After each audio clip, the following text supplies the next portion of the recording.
was changed by the church. And it's like there were left a lot of questions against Mickiewicz and church generally, but removed questions which handle different areas of life of a person, of his dynamics. And it's like CS should decide, will he give these questions to PC or not?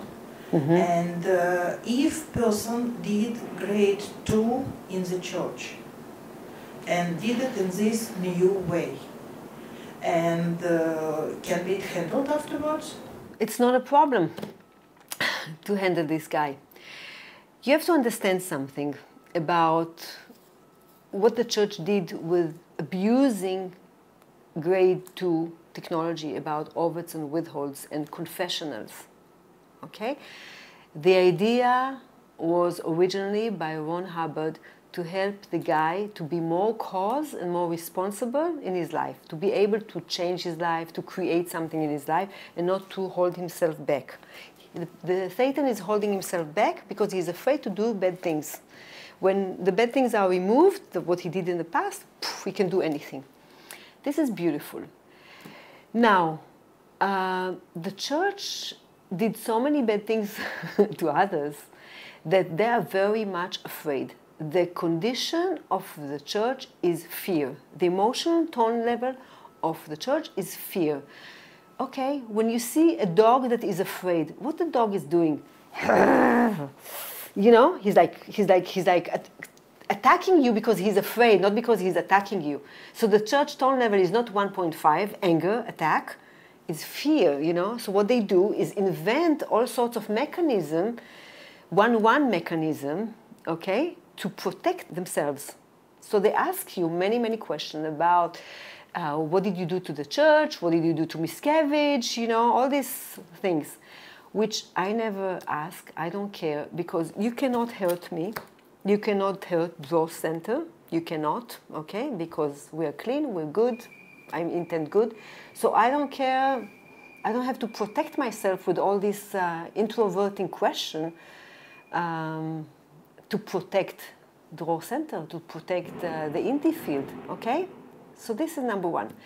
Number two, if the guy that just came to us and had really bad, unpleasant grade 2 at the church recently, which the way they do it, which is horrible, or had really bad confessionals or sect checking at the church. I have online enough people with like a lot of sect checks. Good. So, you know, LRH came with, I want to show you that. Good. Now, if the guy comes to us after he had a really bad grade 2, or lots of bad sect checking, bad confessionals, okay, bad ethics handlings in the church, LRH made a beautiful correction list for that. And this is the ethics repair list, okay? And the ethics repair list, okay, the ethics repair list is really to handle all the charge the guy had on injustice and totally misapplication of conditions, like lower conditions that he did in the church, injustice that he had with unnecessary, endless, very long sect checking, which is horrible. I mean, it can really get the guy introverted, instead of extrovert him. You know, whenever I received a good confessional, I came out of session extroverted, and things are magically happened in the physical universe. I will tell you a win in a second. So, but if the sect checking is done in order to squash the guy, to make him guilty, he's like introverted, okay? This is bad. So this ethics and justice repair list, it's incredible. It's not a short action, but it just brings the guy back on what is good, what is bad, what are the good things in ethics, what are the bad things in ethics, you know, and any bad confessional can be handled here or with many other lists, correction lists. So it's not a big deal. And when he comes to Draw Center, And he looks around, you know, the first time he's like, he's looking, you know, to see that we are not really strange or weird. And the first thing he will notice that we do not have ethics officer. You do, but you have no, you have no line of people waiting for it. Yes. For hours. Yes, because ethics, the original definition is that ethics is a personal thing. Okay? Now, if the guy asks us, you know, please help me make a decision about my life. Please help me. I will show him the references and he can make up his life, or I will show him how to apply it to his life. But I will not tell him what to do with his life. So there's no like ethics. They call it ethics at the church, but it's justice, okay? It's like, you know, good, you know, you have to do conditions, okay? So this is like one thing. And also about the conditions, I'm just moving to another subject about the conditions. The conditions are being, I show you here.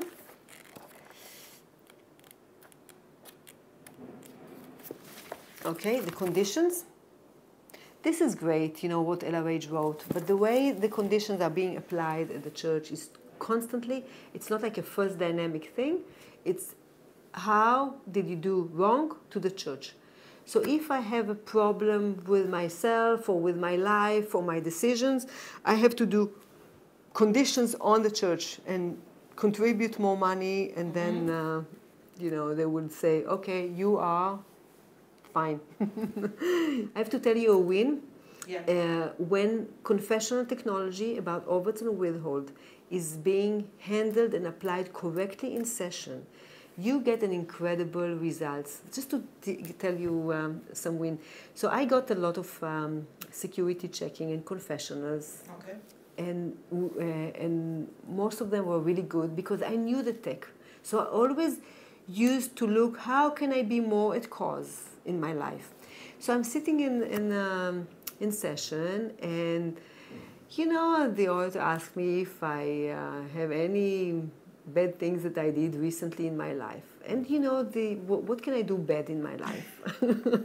I mean, I'm not sitting at home and making socks, you know, knitting socks. Or I stop robbing a bank, or I stop selling drugs, you know, or raping little children, okay? I don't do anything. What do? I audit people and I CS for people. So my overts are usually in that, not overts, but mistakes. Yes. So, you know, I do not commit overts on PCs, but I do mistakes sometimes. You know, I don't really look at it. You know, people, when they're active, they do mistakes. So I go in session and I look, what mistakes have I done? Because if you justify your mistakes, you're not taking responsibility for them, and you do not as is it, and then you go down the dwindling spiral. Okay, you do a mistake, you don't take responsibility, it becomes a withhold, you become critical, you justify it, you pull in motivators, and you individuate from the area, and you don't want to give auditing anymore to that person or to that on that subject. Okay. It's no good. So I go in session and I look, what mistakes did I do? So I say, wow, I did this mistake. Wow, okay, good. Thank you very much for listening to me. Wow, and I see how I justified it in such a stupid way. Wow, I feel great. And then we go earlier, similar whole track, and you know, I blow a lot of charge. And this didn't happen just once. And then I feel really clean about this area. And then I go out of session, and I'm at, you know, I'm in Clearwater in Florida. And I feel so great about this area. And I called Danny and I said, you know, I just had a great session. And he said, Tami, you wouldn't believe what happened now. I said, what? You remember this pre-clear who was here like 5 years ago? All of a sudden, out of the blue, he called me and he asked, when can I get a session appointment with Tami? Wow. And I says, wow, you know, this is magical. I just handled that mistake I did on that specific PC in session just now, you know. Wow, I have goosebumps. You see, and this didn't happen once. It happened many, many times. Whenever you take responsibility for an area, you look really straight at what you did, and how you justified it and who missed it and the earlier similars, it just blows. And then things in the physical universe start to be much, much, much nicer, and you get really positive flows. So this is really great. Yeah, and it didn't happen once. I can tell you many, many areas, okay? So this is good. So anyway, anybody who got upset from past ethics or sex checking or confessionals which were unnecessary or injustice, no problem. It's very easy to handle. Don't need to be charged up to that. We can handle that